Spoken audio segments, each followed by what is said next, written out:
நைனா நைனா யாயா கத்துற? 3500 இருந்தா கொடு நைனா. எதுக்கு எதுக்கு எதுக்கு எதுக்கு எதுக்கு எத்தனை இதுக்கு? மசாலா கொள்ள வருதுல்ல, காஸ்டியூம் வாங்கணும்ல, இதுக்கு இல்லாமடா ட்ரெஸ் எடுப்பாங்கோ. அதுக்கு தானே நான் காஸ்டியூம் வாங்குவாங்க. அதெல்லாம் இல்லாமல் மச்சான் புதுசாக ட்ரெஸ் கடை ஓப்பன் பண்ணியிருக்கான். மசாலா கொள்ள ஆஃபர் போயினுக்குது. கடை பேரு கேள, கதையா இருக்கும்.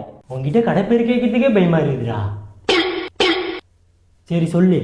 சாவுனா மஜாவா மோலாடி, இங்க வந்து காஸ்டியூமை கமாயா பூடி. 3000 ரூபாய்க்கு அப்படி என்னடா துணி எடுக்க போற? ஆக்சுவலாக நான் இந்த வாட்டி வந்து டீசெண்டாக எடுக்கலான்னு இருக்கேன். நீனா ஏதோ பேர்லாம் வரும்னு சொல்லிங்க. ஆஹா நேம்லாம் நோனா இப்போதான்டா நீ என் புள்ள. White colour shirt, white colour slipper, blue colour baggy, அப்படி ப்ளூ கலர் டை வச்சிடும். நீ அப்போ என்னை பார்க்கறதுக்கு கதையாக இருக்கும். இதான் டீசெண்டா? அப்படியே தேர் இஸ்ட்டுன்னு வரும்போது ஒரு டான்ஸ் நைனா, நீங்கள் அதை பார்த்தே ஆகணும்.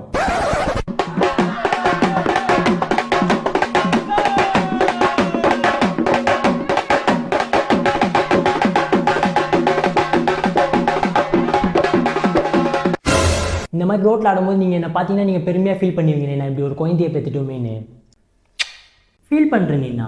இப்போ இல்லை, 20 வருஷத்துக்கு முன்னாடி. ஏன்னா நான் அவ்வளோ பின்னாடி போய் ஃபீல் பண்ணுறீங்க? பொண்டப்பவே டாக்டர் சொன்னா இந்த தாய்வழி அப்பயே கை தணிச்சு சாவடியா வளர்ந்தா பிரச்சனையான்னு. அப்போ தெரில, இப்போ தெரியுது.